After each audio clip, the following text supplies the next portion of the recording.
All right. Well, welcome into the latest edition of the Hooley Brothers podcast. Off a 2 week break here. Mike was adventuring in Austin last weekend, so he's back and got welcomed with some nice weather here. Mike, I'm sure like we're saying, very similar to what's in Austin, right? I can't imagine it was too different. Yeah, I was complaining about being cold, but it was like a high of like 70 the other day. I was used to those. The Thursday, Sunday, Monday 80s was perfect. It was a good change of pace.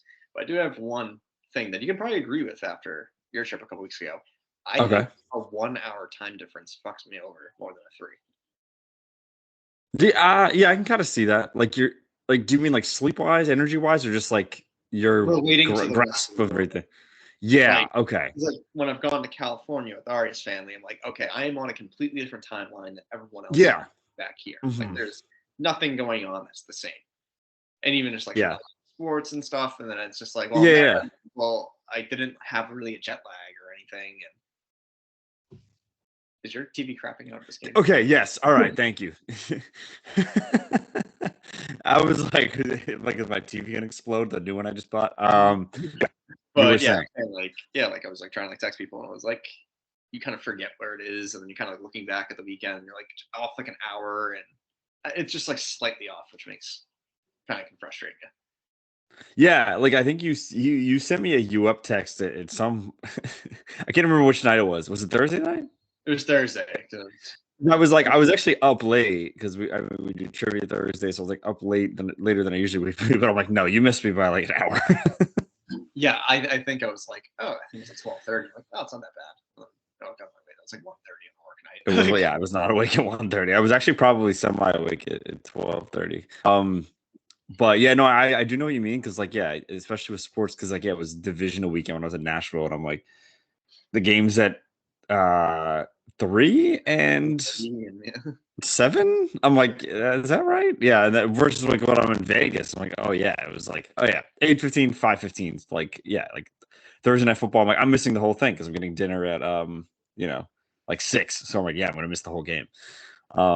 So I kind of know what you mean. Like, yeah, like 3 hours is easy, but one for some reason you're just like, it's basically the same, but a little different. Yeah. Yeah. I remember just being like, it was one of like losses. Like, oh yeah, it's like trying to watch the Texas game. It's on like the UT game while I'm in Austin. Like, oh, we got something fun to watch. It's at 2. Because then if you're near in California, like, no, it's at 2, which means 11. Yeah. Like, oh, I didn't really have like a weird time thing when I flew. But I was like, oh wait, it's at 1. So all this is telling me is that I'm going to struggle if I'm ever in the mountain time zone because that's going to really throw me off. well, I guess like as a little sidebar is like, when are we ever going to be in the mountain time zone? I don't know. It could happen. I mean, Arizona, like Waste Management Open. Ever go there one year? I think that I could be always fun. thought that was like Arizona was technically west. I actually don't know now that I'm saying it. No, I think Arizona is too. Is mountain. This is great. Great content right here. Though. Well, isn't Is it one Arizona? of those things where Well, maybe it's split in the middle, or maybe they don't do daylight savings. So that sometimes might be it? Where it's like, hold on, time in Phoenix. Right now it is 11:53 a.m. So it is 2 hours. I don't know if there is part of the year where it's less than that, but I think it's basically just going off of sports. Like I'm going off of like baseball start times. I feel like it's like the Diamondbacks and Rockies. I feel like are the two. Like or no one. It's really nothing else. I don't think. mm-hmm. So it'd be like basically for a lot of places it's probably just those two. So I think pretty much everyone else is one way or the other. But anyway, time zone talk. Yeah, we're off to a hot start here. But yeah, so I mean, we obviously have a little bit to catch up on. It's been a couple weeks. I think it was NBA All-Star weekend last time we were on. People have their opinions on how that went. Michael McClung might have saved the dunk contest for the 10th time it's happened. And the game was just no defense. Our guy Tatum went off, but I think that's where we can start. Kind of is with the association. Again, the famous Rob Perez tweet about days without drama. And we woke up today to some more drama. And again, I don't dig too deep onto like the personal life here, but what is going on with Ja Morant? Yeah, and the whole story about him with the teenager. Yeah, It just seems like he's not making the best choices right now. No, I don't know what it is. Like, is it self-sabotage? Is it like just him losing his mind? Like, I don't know what it is, because obviously last night, those of you who don't know, on Instagram Live, him at the club, totally fine. That part of it, shirtless, even that, okay, fine, whatever, we'll roll with it. But yeah. James Harden goes there all the time and is respectable, and he's an all-star. Yeah, I mean, you might have opinions about it, but it's not like, the worst thing in the world. But the part that's I think causing a lot of alarm for everyone is holding the firearm whilst doing that. So I don't know. Yeah, it's been quite the week with that, and obviously his one of his friends basically got banned from the arena in Memphis, I'm pretty sure. Just a lot of weird stuff with him this year, and it's just funny because obviously, like, it hasn't really been a thing, I think, until this year, right? Like, even like, college, everything, even his first few years in the NBA, I haven't really heard anything like that. I think he's been nothing but, you know, a great guy and everything, kind of like how you'd want one of your franchise players to act. And then now it just seems like this past year or so, it's just, I don't know if he's going off the deep end, can't shake certain people in his life. I don't know. It's just like, again, you have so much money at your disposal, you can just avoid all this stuff if you need. So I don't know, just very interesting stuff. And it's funny because I feel like we've heard of these stories, nothing of it. And then today we did get, I think I saw through Woj a statement from the NBA saying, like, yeah, we're looking into this. So I don't know, there could be some potential, I don't know if it's fine suspensions or what going on with Ja coming up. So, I mean, this is maybe the one that really got the league's attention in a bad way.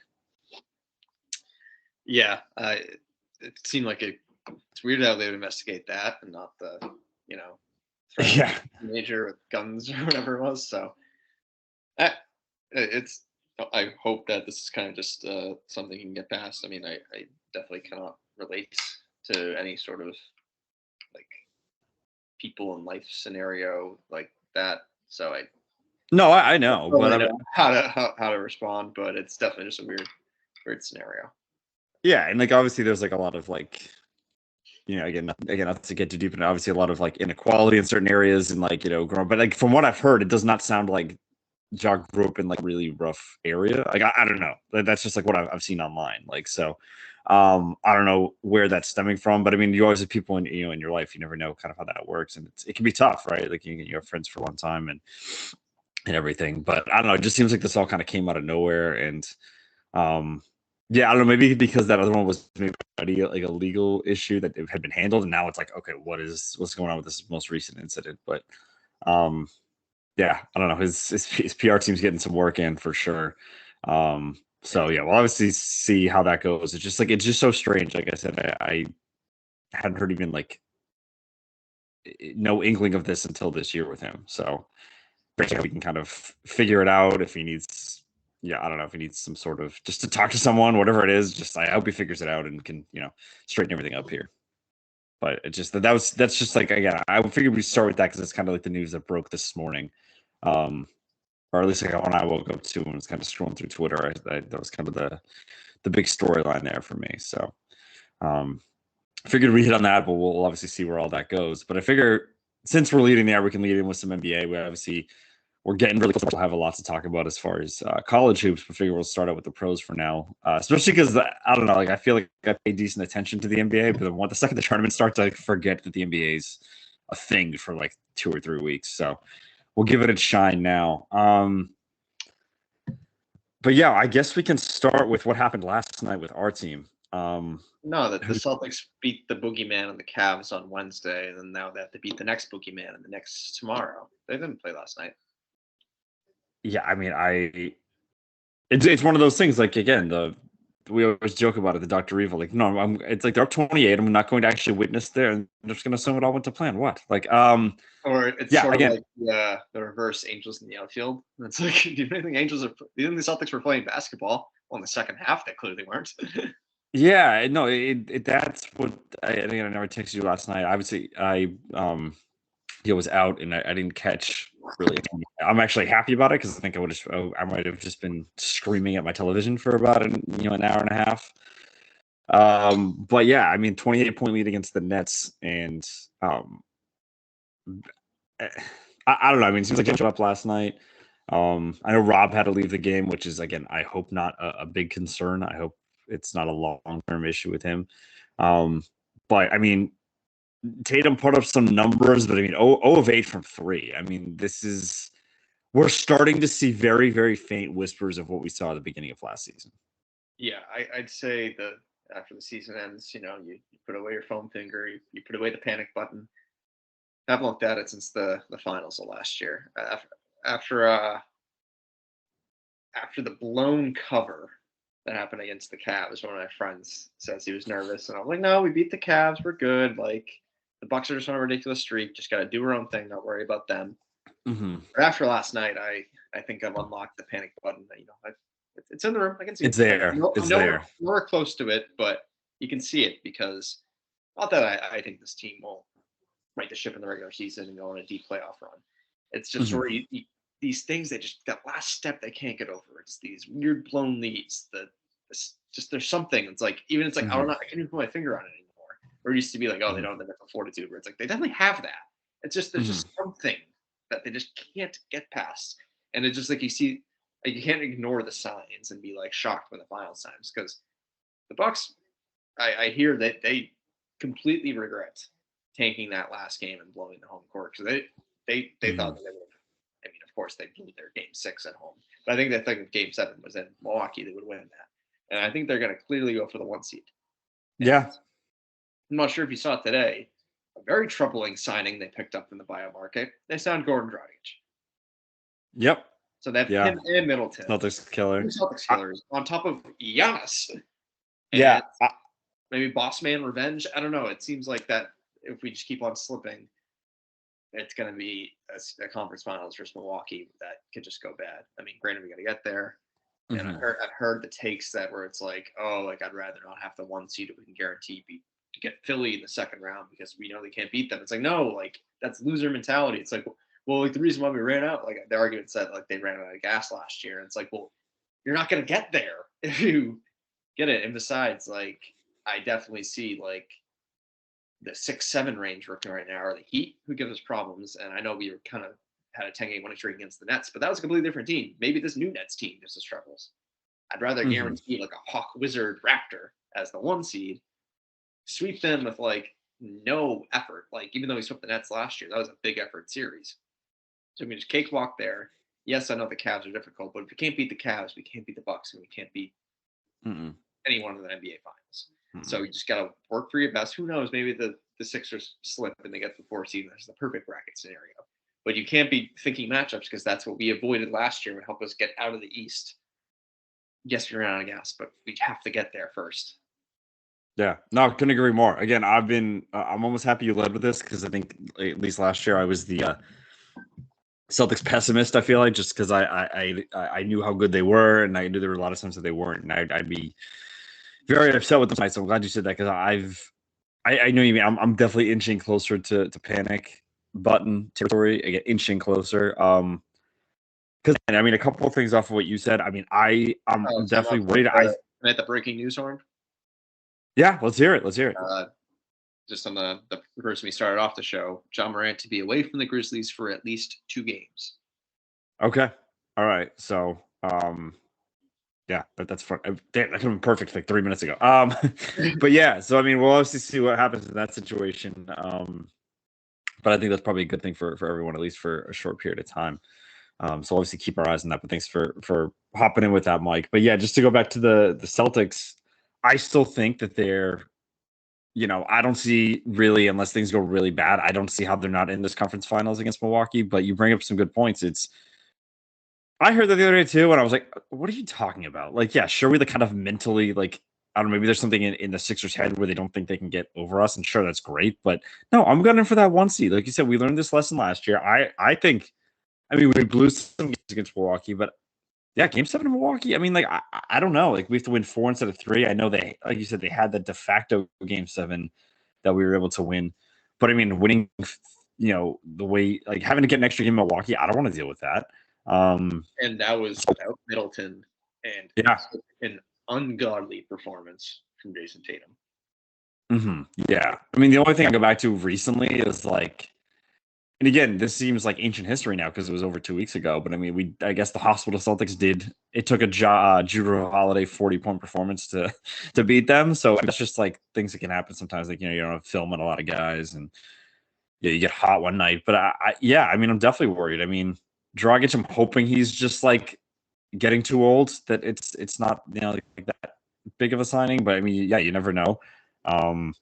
Bud likes to play the old guard. He replaces the George. I'm more scared of him having that role than George Hill. But No, that's true. Yeah, that's very true. But yeah, I mean, like they're on a roll right now. I mean, you gotta hope the Sixers give you some help tonight, and can knock off the Bucks. But I mean, other than that, I just knock them down the peg. I just hope to be. I know we play them in Milwaukee, the March. End of March. I think it's the 30th. Yeah. I hope we're in a scenario where even if we're within like even a game and a half, where it's we win that game makes a difference. Game swing and we have the tiebreaker. Yeah, I mean, a lot of it. I mean, I don't want to dump on the Celtics. I mean, a lot of it is like the Bucks coming out and taking it, right? Like we're not handing them the 1 seed. Like they're not playing great. They're not playing fantastic. But I mean, what are you gonna do? I mean, there was a series like you always see on ESPN. It's like last 10. It's like Celtics are 8-2. Guess what? They lost 2 games in that stretch. Like they lost 2 games in the stretch, going 8-2 in 10 games. So, and I mean, tomorrow is insanely important because the Knicks are the hottest team in the league right now outside of Milwaukee. Like outside Milwaukee, yeah. They've lost since Josh Hart's gone there. So, they have not. So Miss Randall, did you see any highlights from last night? Yeah, we could even. I know that was one of my bullet points. But yeah, I mean, I was coming back again on my very long. I was explaining to Mike before I hopped on here. Whatever the opposite of a shout out is to the a negative shout out to the MBTA and their terrible system. Like I was on the train back from dinner last night, and I did see the highlight of Julius Randle like losing. I'm pretty sure one almost went out of bounds, and he's basically like chucked it up and got that 3-pointer with basically no time left. So essentially a buzzer beater there to give the Knicks together that 8th straight win there. So yeah, I think we're starting to see some of the opening night last season clips going around again. The don't you regret not coming to the Knicks? That whole video after they beat the Celtics. So yeah, I mean, yeah, like you said, outside of Milwaukee, Knicks are the hottest team in the league right now, and they obviously took the Celtics down Monday night, and we're playing them again tomorrow, right? You said so. Is that what you're saying? No. Yeah, we're playing them again tomorrow. Yeah. But that was Monday, right? And they beat us in our home court a couple weeks ago too. And then we have to go. Then we have to go to Cleveland. So this is a big back-to-back coming up. Mm-hmm. I think you got to get both. I mean, there's no moral wins. I mean, unless it's more just staying healthy and who cares about regular seasons. But I don't know. I think you got to come on and grab both. I mean, if we won the other night, I probably wouldn't be saying this. But, yeah. Because like if we lose, it's like a late game tomorrow too, right? That's a Sunday at 7:30. I don't like that. I think it's. I mean, I like it's what ESPN should be doing on Sundays before, like between this and March Madness and the conference tournament, where it's like, okay, nothing's really on. They should have a quadruple header. Yeah, we're just a part of the nighttime. Kind of like the rivalry week one that they did. Yeah, like I'm just like there will be 2 NBA games, like a 1 and 3:30. It's just for the 7:30. There'll be 1 at 10. Like, yeah. So usually the daytime, but I get why.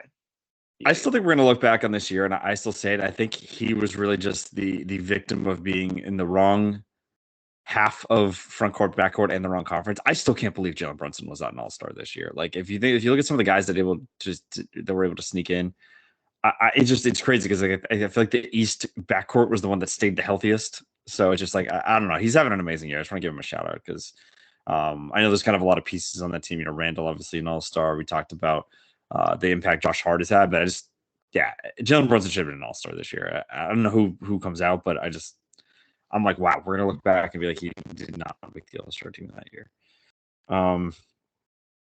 Also want to do a quick one too as we're going through. I mean, like, I don't know. We can get to our whole.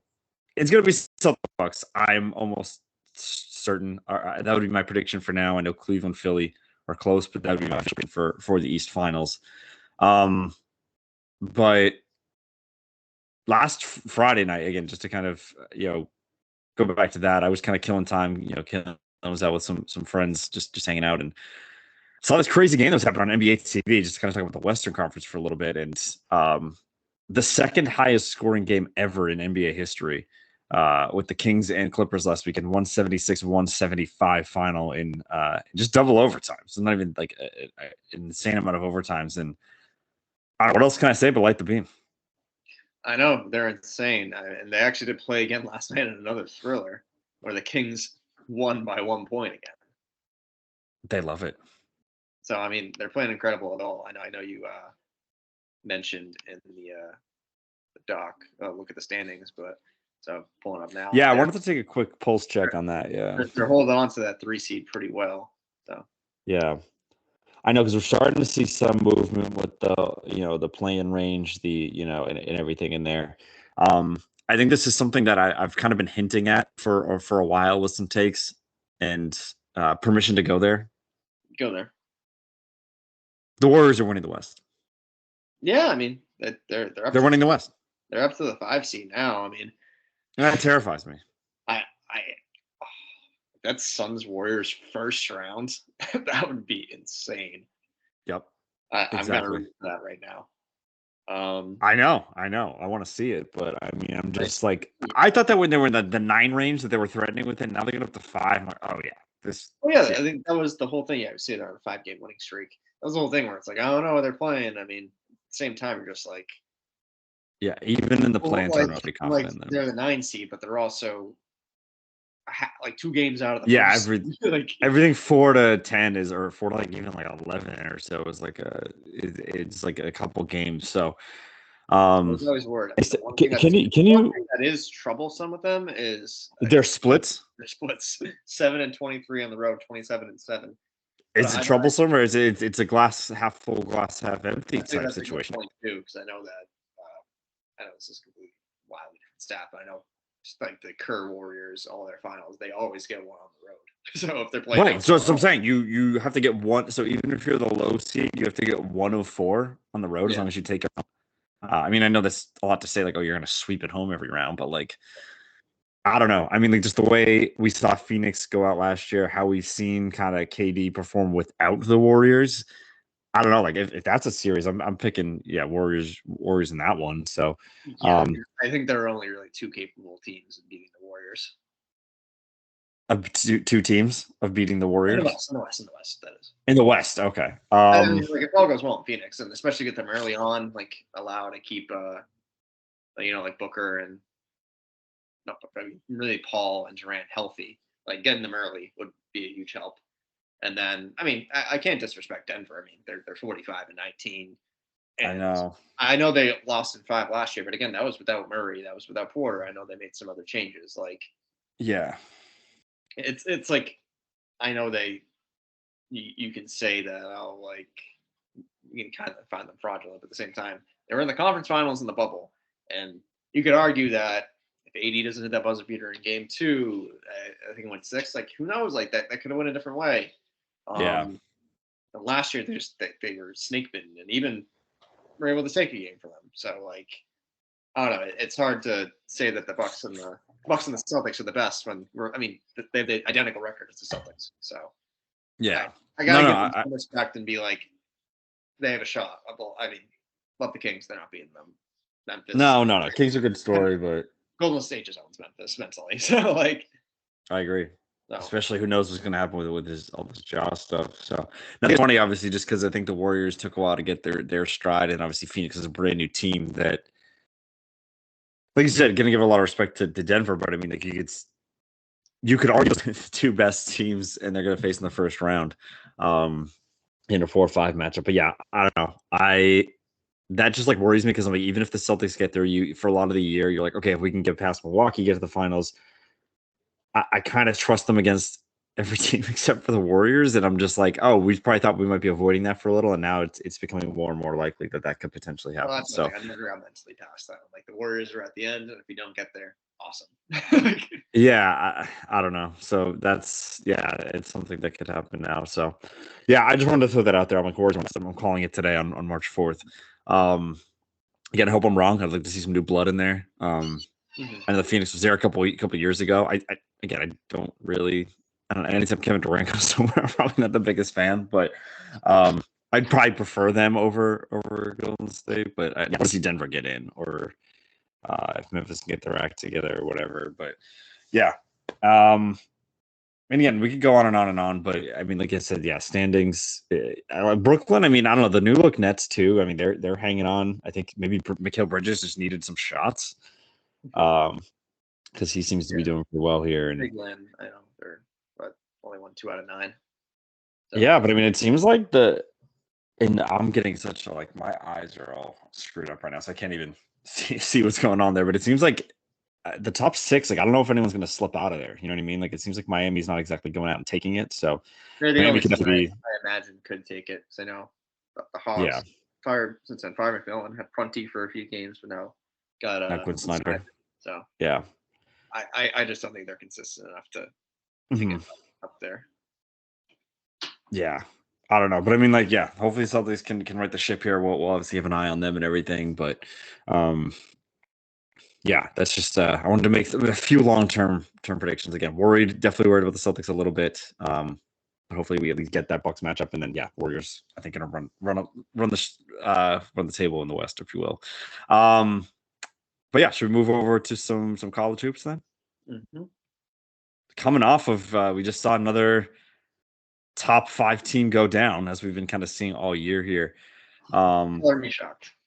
Exactly, yeah. So A&M on their home court take down Alabama 24-2. So we see another upset, if you will, happen. Although I think they were favorites in this game, Mike, if I'm not mistaken, right? We were saying 1 point. I was like a pick on like a point.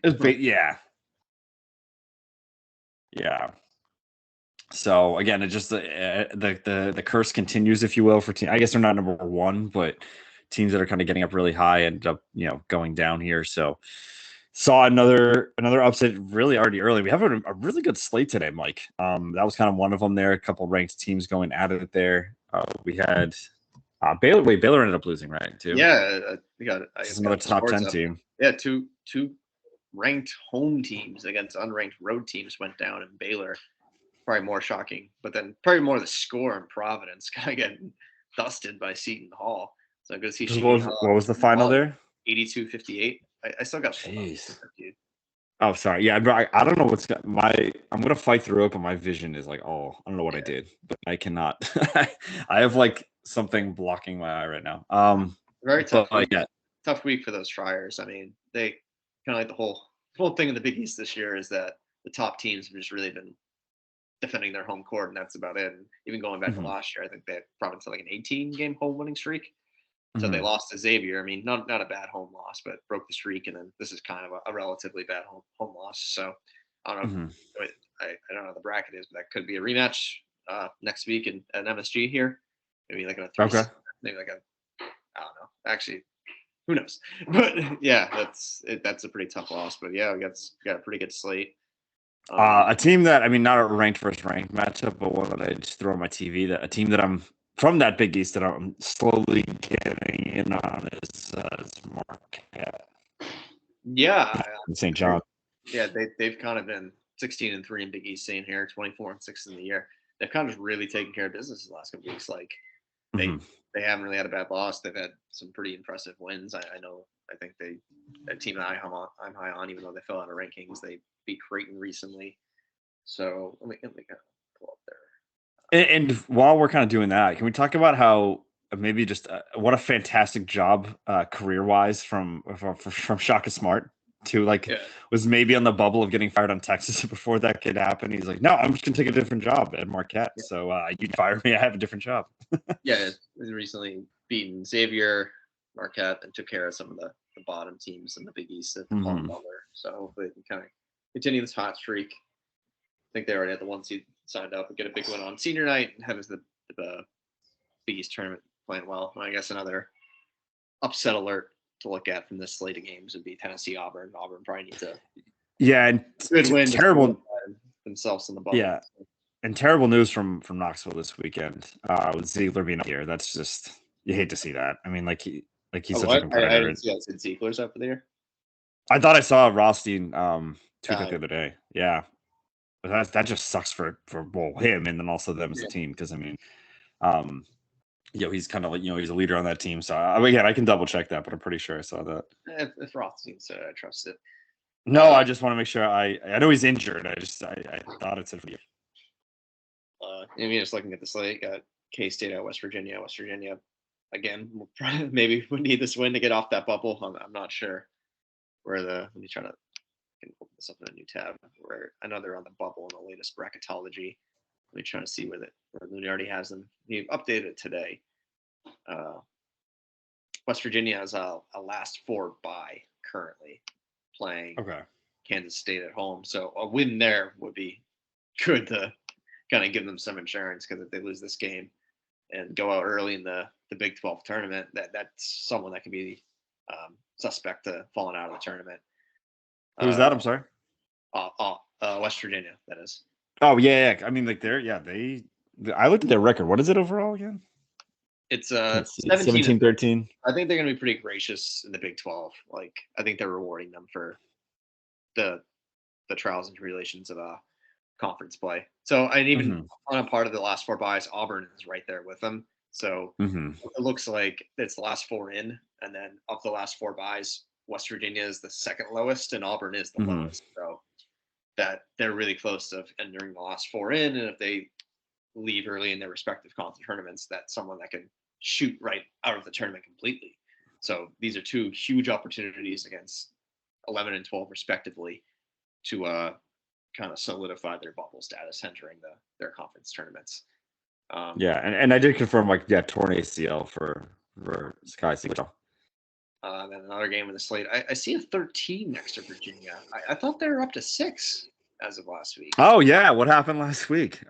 Who knows, right? Obviously they came into Big Bad Connie Forum and left with a loss. Sad thing to say, considering how they're essentially 500, but I mean, probably one of the best BC teams we've seen in recent years, at least. I know I texted you the other night. I think they are the best worst team in Division. The best bad team in the country. Yeah. Yeah, because they're a bad team, but they're good. They've defeated a lot of bubble teams where it's like, oh geez, like really wish they had that one. Like I think it was way bad loss. Exactly. Yeah. Put the bad loss on the resume. Like I don't. And we were talking about and again, so maybe that was detrimental. And one quick note, I mean, Virginia's going to they're already up 18-8 on Louisville. It's just a tremendously awful year, being 4-26, 2-17 in ACC play. Did you see what happened? Could you say that they're a dog shit team? What was it? Didn't see. They decided to bring out some dogs to do some tricks during timeout in their senior game. Yeah. And the dog just took a nice little poop on the floor. Oh yeah, very fitting.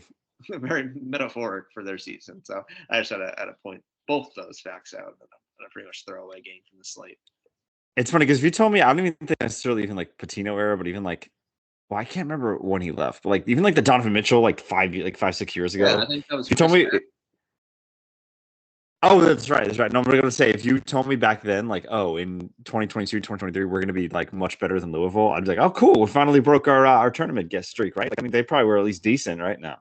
They're just terrible. So, but yeah, obviously huge win for the boys up here, and they're wrapping up today against Georgia Tech, I think. So yeah, I think that's their chance to finish the regular season 500, because I believe they're 15-16 right now. Yep. So, and then the last game of the slate right now is Kentucky, Arkansas, 7-9 respectively. I think Kentucky's 23 ranked right now, but lost pretty. Yeah, little hot streak for the Wildcats. Yeah, not really. As of they got back up just to lose at home to Vanderbilt. So still, they were like, I don't know. They were like first first four territory.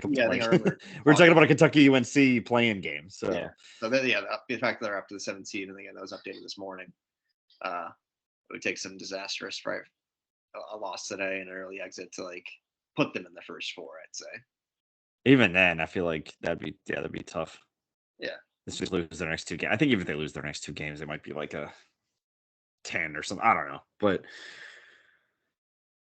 yeah, and then obviously we have some great games coming up later. I think the one that's kind of circled at least on my calendar is the 4:00 game down in the Big 12 between Kansas and Texas. top 10 matchup there. I don't know. I have to think. I feel like anytime Kansas is still the top dog, I think in the Big 12. So yeah, another regular season conference win, defending champions. I think probably big. I think this would be such a Texas game to win, and then kind of like crap out in the tournament in the Big 12 tournament. Yeah, like loses a 2 seed. It's either that. I think it's either going to be that, or they lose today and then win win the Big 12 tournament. I just feel like, and I know like there were like a few years in a row where it didn't happen. I'm just convinced Kansas wins it every year. So I don't know. I think they always win the Big 12 tournament. But yeah, that should be a great one. I think what is it? Just like I think it's like 1.5. So pretty much 3.5. See, I can't read anything right now. So yeah, I mean, hopefully that's a good one. We obviously have Pitt Miami. Who would have thought maybe beginning of the year that'd be such a good game. Right for the 1 seed, right for the regular season title. Oh, that's true. Yeah, because again, we have a couple other programs playing a game today in the ACC that are typically used to being on the top. Couple Final Four teams from last year with Duke UNC. So I mean, obviously, it would be a huge win for UNC's resume. I think Lunardi currently has them as like the first 4 out. So yeah, I got it up on another tab. UNC's first 4 out. Yes.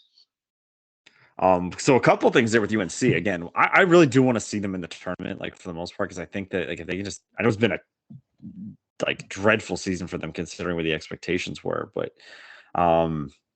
one, I just think like they think they could maybe go on a run, but I mean a couple things in the way here. One, the rivalry game here against Duke that could help them a lot, but also I'm like, I don't know if the standings have changed too much, but who are they kind of like slotted to maybe play in the right now? It's 7-10 BC UNC. But yeah, so BC would have to beat the 15 seed. And I think a lot can happen today with just like with the schedule today. Yeah, because I think I forget who. I know the 9 seed Syracuse, and I think whoever's 8th in the the ACC they're playing each other today. So I think a win by you and Syracuse. Well, Syracuse is the. Let me just pull up the. Oh, they said 8 and 9. I thought Syracuse was kind of in that range. No. Wake Forest is the 8. Mm-hmm. The other night, Syracuse is the 9 or the 10, and they're Wake Forest is playing Syracuse. So I'm saying that like one of them's going to lose. So if you win, you might get bumped up into that 8. Might jump up, and if we lose, we might go down. Yeah. So that we'll know by the end of the day. But exactly. No, we've been. I know you've been hinting at that all week and everything for the last couple of weeks. Well, maybe you win and they lose, or vice versa. Yeah, that's true. Yeah, it's something I want to see. Yeah, I mean, it'd be a lot of fun. It'd be like I said, it would kind of be a win-win for me because it'd be like, obviously a huge win. I know UNC is obviously down, but just like beating UNC. But then also, I do kind of want to see them in the tournament. So, and then probably a few other good games on the slate. I mean, UConn's playing Nova. I know the big one's later tonight. Yeah, but, I mean Nova getting hot at a good time. I mean, yeah, I don't think they have enough to get an at-large bid. I mean, maybe if they go to like the Big East Championship, like get if they win today against UConn and like beat a couple good teams along the way, and then maybe lose to a Marquette, like they might have enough. But yeah, I think that they're gearing up for a run. You can never count them out. And then of course, got Arizona going to Pauley Pavilion tonight, so that'll be a good nightcap.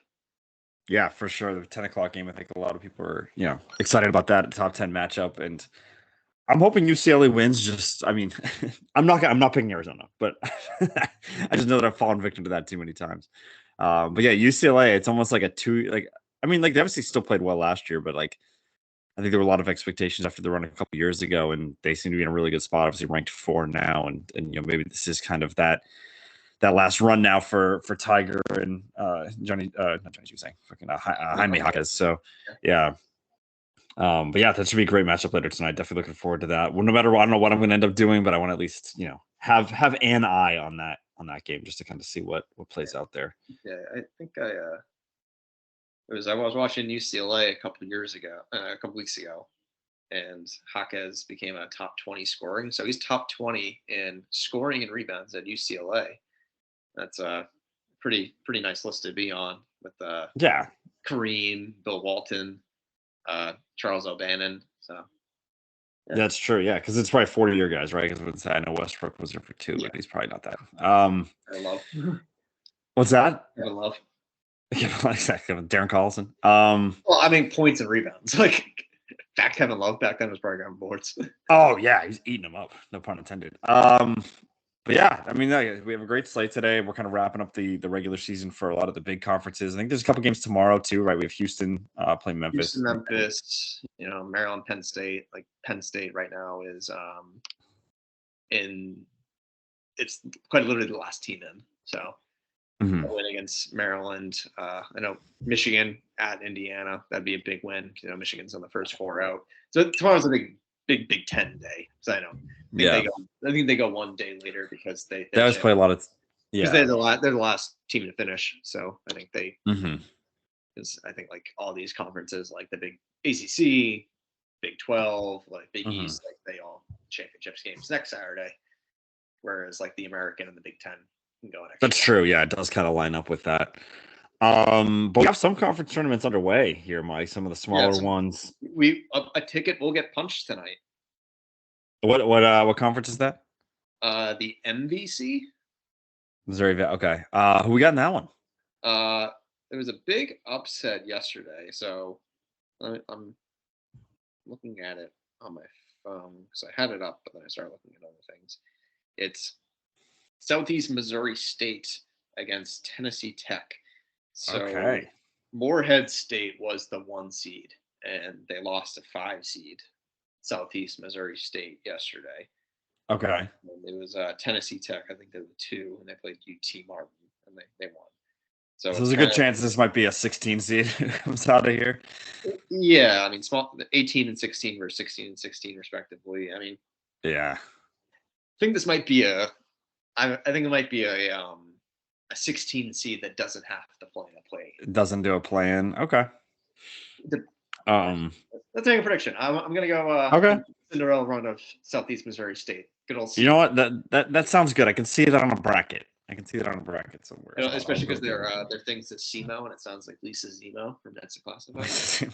So yeah.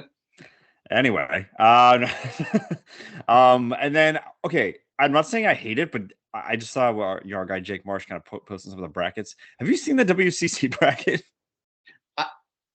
Like the quadruple bye or whatever. I like it only for that conference because it's literally just Gonzaga and St. Mary's, so it's like right. Why bother? It's like you got to really do some work if you want to take them down. Yeah. Yeah. So I know I think the 2 other teams that could get in are kind of on that 3-4 range, where it's the Loyola and Marymount beat both of them this year, so they're a 3 seed. So it's kind of just like they want to play 1 extra game. It's like because they kind of have to earn it a little more. And I mean, I think they lost a lot of players from their team last year, but I know the Dons are usually pretty good in that conference. And then but I'm looking forward to it. Yeah, we're gonna have some tickets punched, like I said, over the weekend here, and then we kind of get into the big conferences starting early to mid next week. So yeah, we're getting there, man. We're 8 days away now from Selection Sunday. I can feel it. Definitely getting excited. Took some days off for the first couple days, so I'm very excited about that too. And yeah, this is March. What else can you say? Yeah, it's at a point where I'm just like so happy that we're at least in conference tournament week. So I'll never compare it. It's an awesome week in its own right, and it's a good tune-up. But it's at a point right now where like you see some of these games, and it's like that team's just like the Alabama, Texas A&M. Like it's nice and it's good basketball. I mean, some of these games are gonna be awesome today, but like some of these like quote unquote upsets like don't really do much for me. It's like let's just get there already. Like I feel like these I'm done. I'm done with all the BS. Where it's just like let's just get there. Like yeah. Like it's these 2 teams that are gonna be a 7 and a 9. Who's home? That team's gonna win. They're gonna play. Yeah. That was like February 14th. Well, they play again today, and it's just like, well, then the other team's just gonna win. It's just like let's like Wake Forest, yeah. But yeah, I think pretty much it for college hoops. Probably have a few other things to hit on here before we wrap up. One, I wanted to give some notice to NHL. I know that probably mostly on the Bruins side here too, but trade deadline was what, Thursday? I think it was actually yesterday. Was it yesterday? Okay. But Bruins made some moves. I know they made a few, I think, over the past week or so. I'm blanking on names. All I know is that they added Bertuzzi the other day, and I literally had like my dumb brain that doesn't pay too much attention to hockey. I was like, that can't be Todd Bertuzzi. Like, he's way too old. Yeah. So I'm like, okay. I mean, last week they got Orlov and Hathaway from Right. Okay. Capitals, and Garnett Hathaway. Orlov is just scoring goals left and right. He's been an amazing pickup for us. Yeah. Especially from a D-man. So, I mean, Bruins, I think it was the shortest to get to 100 points. Right now, they're 48, 8-5. I pulled up the box score, a big game at home against the Rangers right now. So Yep. They made some moves in their own right. They went out and got Patrick Kane for not Yeah. I had that's exactly. An era. Reunites them with him and Panarin used to be teammates. So I know they made some other moves in their own right. I know like Toronto, this guy like O'Reilly. So I know it's been an insane trend line. A lot of good names getting moved around. First pick, Jonathan Quick. Yeah, Jonathan Quick. Yeah, a lot of over to Vegas. Picks just getting thrown on willy-nilly, and I texted this. Yeah, I texted this the other night where I said the Bruins are just the Rams, right? Well, yeah, it was kind of like a controversial take in the offseason, like to kind of keep this team together, because we kind of like saw them not playing out like in the first round last year. It was the series never started because every single home team won. Exactly. It kind of seemed like, okay, like we had our shot at 19, like it's not going to happen again. And they sort of just like, okay, well, Krejci's coming back. Like it seemed like we're going to bring the band back together for one last run and kind of bottom out. And it's been a good run, and that kind of just went all in for it. So I really like it. It does put a lot of pressure on them to win this year. At the same time, I think there was a lot of pressure regardless of this, so might as well give them all the tools they need. And I think they might. I wonder. I think I saw they might have some protections around the picks. So I don't know. I think one was top 10. Yeah. Yeah. So the worst case, like we win and everyone retires and we stink. Like if we're in the top 10, we just have that protection. Yeah. So I don't know. I love it. They're playing some good hockey up 2-1. That's a good way to say it. Yeah, some good hockey, I guess. Yeah, I'm standings real quick. No one's close. I looked at it the other day. No one's even close. Well, just it's gonna be a tough. No, and that's the crazy thing too. It's like I'm gonna say something maybe controversial, but it's like just the nature of both leagues. It's like who looks way better right now, Bruins or Celtics? The Bruins. Who are you more confident in maybe getting to the conference finals or finals? Like maybe the Celtics, just because again we saw this with again, not to put bad like juju out there, but like it's such a the parity in that league is just insane. Like we saw the Jackets and the Lightning. That's an extreme example maybe, but it's tell you what, who's more likely to lose in the first round? The Bruins, definitely. I would say. Until we face the Heat, and then we end up losing. But just by numbers and how both leagues operate. It seems like it's vibes. I think I'm not saying it's going to happen. I'm just saying. Well, I think it's on my TV right now. I think one thing that could have been like an overhanging bad vibe that was happening on the team was a certain contract. But now that got taken care of. It was a great day. A great week for the Bruins. 8 years, $90 million extension signed on Thursday. So can I give a direct quote? Yeah, sure. From friend of the program here. I was texting Nick Kraska the other day first it was about the trade because I was almost joking about the whole Bertuzzi thing. I'm like, wait, my brain went to his name, and then I'm like, and now the past extension. He goes, bro, I've had a semi since 9 a.m. So that was him the other day. Obviously very excited about the moves here. So. Yeah, it's hopefully going to be a fun spring and summer here for our teams. Yeah, just for like that. Some of these first round matchups. Like the Devils and the Rangers, like Toronto and Tampa, like those are going to be some insane matchups. And then even it's like weird because like I think like the top 6 out here, then there's a big drop off of 8 points to the 7 and 9. Whereas the West is just that giant drop off. Like even like down to the 8th seed. So, and then it's good to see the Sabres have lost 2 in a row, but I saw them in the mix the other day. I'm like, oh, that's nice. Yeah. But yeah, like you said, hopefully coming down the stretch here, we'll have some good playoffs in front of us, both with NBA and NHL. But yeah, I don't know if you had much more you wanted to add. here, or No, I'm just I like the aggressiveness. I know they kind of were did go for a little yeah, for sure. skid before the All-Star break, 1-1 to kind of silence it, and then they lost their first game at home, and it was sort of like, oh god, is this falling apart? And then they've just been on fire since with an amazing West Coast road trip, made some trades. Now they're back home against New York. So just happy to see that the ship got right. And one last Bruins thing. I mean, because I know it's kind of a nuisance to watch Essen for us. I don't see much, it kind of does it. Yeah, my viewing sometimes with them. Like I definitely put a little more effort with the Sox, but yeah, apparently Jack Edwards is just awful now. really. What? Like not even fun, awful. He just seems hammered. Yeah. Watch the clip from Olmark's goal last week. Okay. Did you hear that? He scored a goal. No, I saw that. Yeah, I did. Yeah, I did hear that, like from like Target, like all the goalies across the league have had like a kitty, and whoever scores first gets it all. So like, oh really? It. That's so fun. So fun.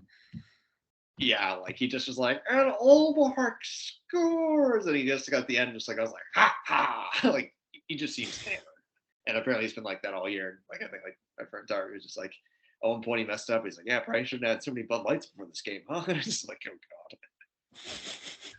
So yeah, no, you gotta do the Joe Buck. One beer before the game.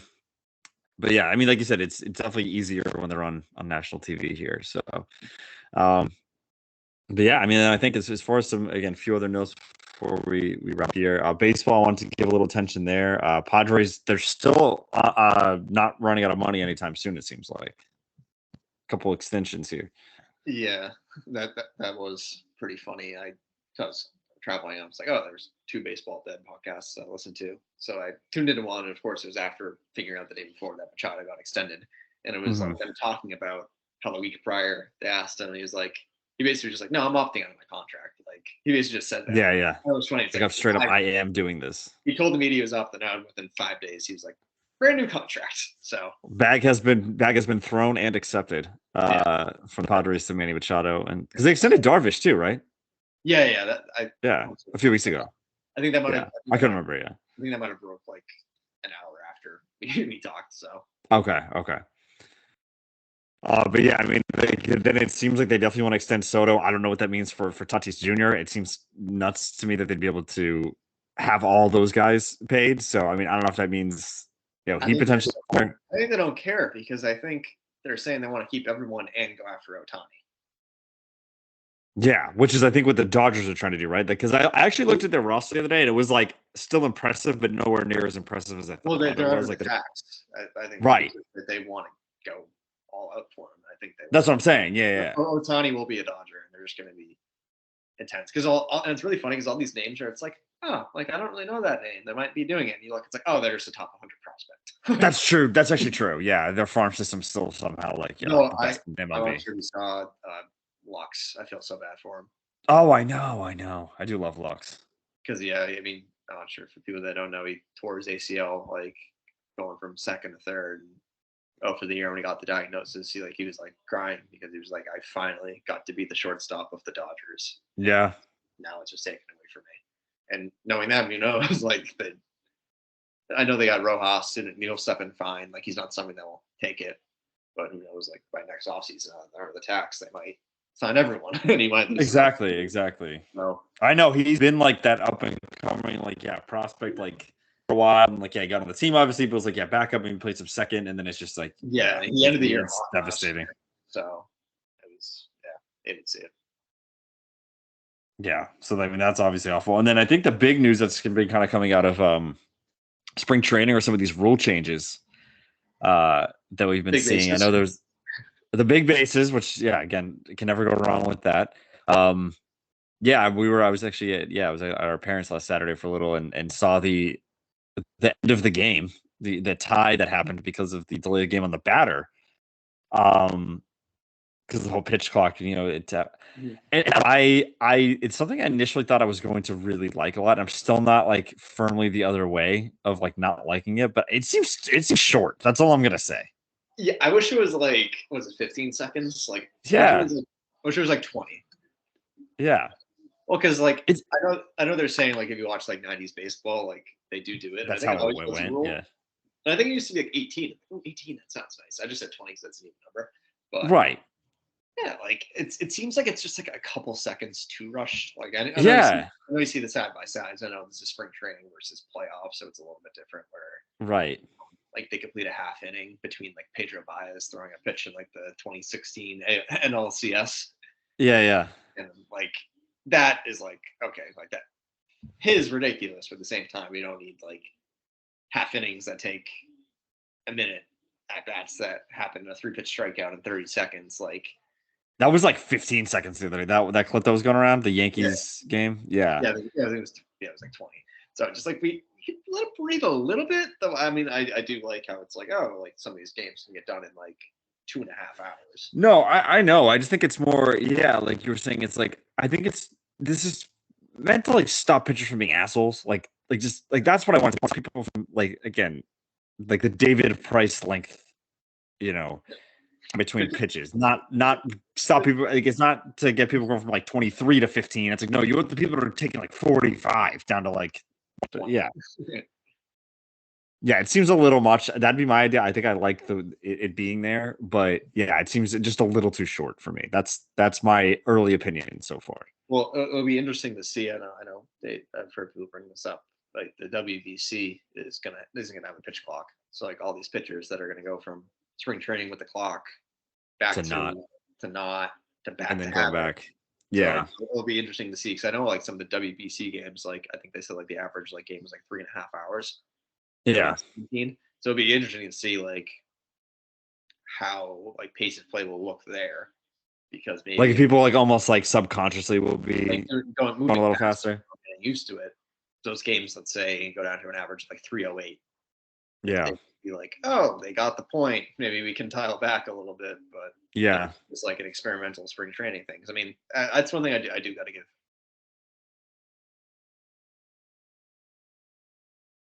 Gotta like listen and pay attention. Yeah, and like it cut out on my end there. I'm sure you were fine. I'm sure it's mine. Can you repeat just what you said? You got to give what? Manfred credit for like okay.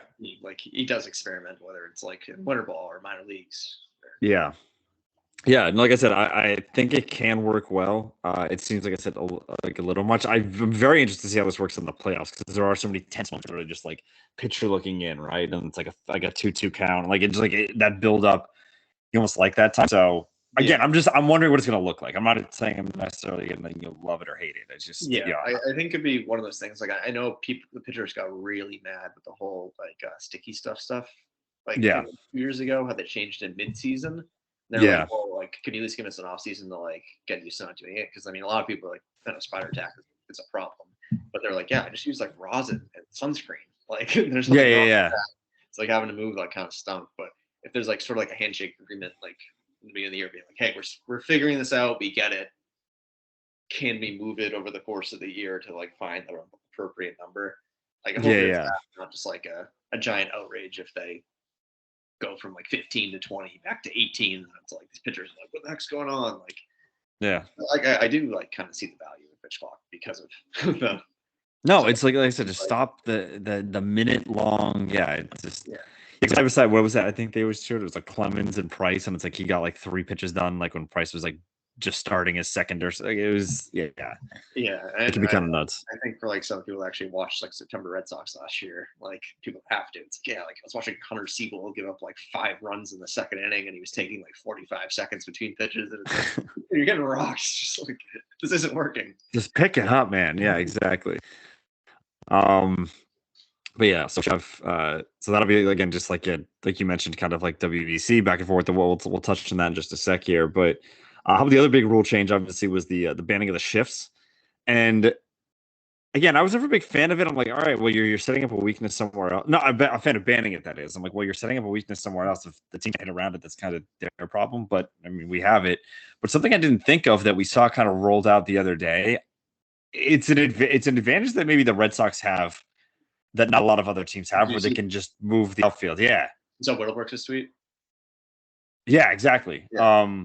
Where they put like basically like the center fielder like playing essentially like short field, and then like left is just taking like left center. Left center. Yeah. So Fenway's probably a place you can afford to do that. And again, the Sox playing 81 times a year. you can maybe utilize that versus other teams where you're leaving like a giant hole out in left center. Yeah, because like they're not going to do it. Because I feel like they would shift it anyone last year. Like I'm only thinking of guys that like they used to do. I know he's a Red Sox, but like a guy like Verdugo, like they would shift him. Yeah. At the same time, like let's say that's someone I wouldn't do the outfield shift against because like he could probably swat the ball down the left, like the third base line and get a triple out of that if they're in that. Yeah. But I think most of the time that they'll be doing this for is we saw it on Gallo, we saw it on probably a lot of like big bopping lefties where if they hit a ball off the monster, oh yeah, there's gonna be enough time for someone to get there for him not to get to third. like, so, oh yeah, he's not getting a triple off that. Yeah. So like, whereas like they're shifting everyone last year, so like I don't think they'll do this outfield shift on every lefty. Like, right. So like for these guys, like yeah, I think it's a big advantage for anyone at Fenway Park. I still liked the Christian Yelich idea of putting a guy in motion. If you're able to do that, just like the pitch gets thrown, shortstop's like running to the other side of second base. Yeah. So that's a fun idea as well. Teams are gonna have to get creative with the new rules here. And then WBC's coming up, right? Tuesday, I think the first games. March 7th sounds right to me. Yeah, you're right. Yeah. It'll be some of the like A and B will be out there. Like it'll be like the sort of like mainly international games. I feel like some of the games in like Phoenix and Miami aren't starting until like the weekend, right? Yeah, I mean they're smart. They take advantage of the first half of the week going forward with March Madness. I don't know. I almost wish it was like now or like it was like in the last couple weeks. But I mean, I guess you want to kind of time it to the beginning of the regular season. But yeah, I mean that's starting up next week. Maybe not a lot of people interested in it, but I love it. I've been a fan of it when it's on, especially now that it's on Fox. Tuesday at 11 p.m. Cuba versus the Netherlands. Okay. All right. Is Xander playing? I think so. I think so too. Yeah. Yeah. I don't know. It's like it's a good little thing to keep an eye on. Good to see some baseball on TV. See the countries compete. Yeah, I mean, next Saturday there's going to be baseball from 5 a.m. to 11 p.m. Maybe 1, 2, 3, 4, 5, 6, 7, 8 games on Saturday. Yeah, that's gonna be tough. Wait, it'll be a nice tell me on Saturday night you want to watch at 9 p.m. Great Britain USA. Oh God. While the ACC tournaments wrapping up, yeah. I mean, it was funny because like I remember like when people are just like, it's like I've ever seen like English people like you're celebrating a draw against us, like come on, and it's like, and then I saw like a cut and it was like, okay, it'll be March 11th, Great Britain versus USA. Let's see if you guys tie us there. Like, yeah. I think an exciting game if we're up on. I mean, I won't be, but Sunday, 10 p.m. Mexico USA. Some Sox. Okay. For Verdugo and Durant. Noted Mexican Jaron Durant. No, but that's like his like mom or something, right? I think like there's some. It's like it's the ancestry part of it, which I know people can definitely use. I did see a pretty funny clip. Lars Nootbaar on the Cardinals. Who was that? Lars Nootbaar. Name sounds familiar. He's in the Cardinals and he's playing for Team Japan, and like there's like a pre-game speech and like a full-on Japanese. Then it cuts to him and he's like, "I have no idea what that guy just said." That's pretty funny. Like I said, it's not the most publicized event, but I like it. If there's some good games on at good times, I'll definitely tune in. I mean, around college basketball. It'll be tough to watch with everything. Yeah, college basketball, there's life events happening, but something I'd definitely be tracking. Like, yeah. And once you get to the end too, it's a little easier too. Like, all right, like Final Four and all that stuff. So the USA will be in. I think they're the number 2 ranked team going into this behind Dominican, if I'm not mistaken. Yeah. I gotta imagine Japan's up there too. I think those are the top 3 favorites. I know they've had some people kind of backing out across like all countries. Like I know Vladdy pulled up today. I know. Oh, is that what that said? Okay, yeah. I thought I saw him on the bottom line. Yeah. Did he get like dinged or something? Yeah, there's been a lot of like people like backing out with just like little injuries. Like I know even like something as small as like Pavetta got COVID. So he's he's like, I'm actually not even gonna pitch for Canada at this point. Like yeah.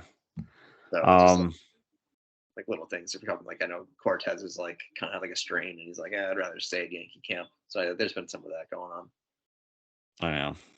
But yeah, we'll keep an eye on that. Just a few. I keep saying a few more notes, but wait, no, there is this thing to go over here. Quickly to some NFL stuff. I know combine. We're in combine week here. I know a lot of the storylines were on Jalen Carter. We'll obviously have to see a lot of the details about that, but obviously someone involved in that, or he was at the scene of the incident that unfortunately took 2 lives following the national championship game. But it seems like he's kind of doing everything now. I mean, I don't know. Again, a lot of details. I don't know if he handled everything best in the moment, but it seems like he's doing what he can now. Went in, did kind of what he had to do there. And I don't know, depending there. I mean, there's obviously a lot to be had, but I mean, he could hurt his draft stock, but I also wouldn't be surprised if he still goes top 5 with everything. So I think it's just going to depend on the details that come out of that one. But that was obviously the big storyline of the week here with him. And then also some measurements just to kind of quickly go over. I know it can be silly, but who was his teammate at Georgia? I'm blanking on the name. Who ran like the D lineman? Yeah, 4.39. That is terrifying. A defensive lineman doing a sub 4.4. Well, it's I think it's like his speed's in the 99th percentile, but his size is in like the 2nd percentile. So he's like an undersized D lineman. Very undersized. So. Is he more like a linebacker? I don't know. Yeah. I mean, the Georgia defense, I trust anyone from there. So yeah. Oh yeah, I wouldn't. Yeah, I would do you'll the same. find a spot somewhere.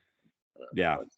And then I think the big measurement today that was the big talk of the town all week was Bryce Young coming. I think with 5'10", 204 official measurements there. Yeah, he must have had a very nice big dinner last night. Yep, didn't poop. But yeah, I mean, like I think a lot of people were worried about him coming over that 200 mark. I think people knew he was probably going to come in around 5'10". But again, we've seen it again, like with with Kyler. With I think if you put them side by side, like I think they're identical. Him and Kyler. Yeah. So. Yeah, exactly. Like not as thick as Russ, but like but also not like a twig. Like they put on a little bit of weight there. And then speaking of putting on weight, my guy Zay Flowers put on 13 pounds. I think went from 170 to 183. So hoping to see him go somewhere in the first rounds. Wouldn't hate him here at all. Depending on, I know that might be a little high for him. I hope he at least goes first round. I've seen kind of a mix of like first round and maybe early second. So definitely hoping Zay gets a first round grade there and ends up going.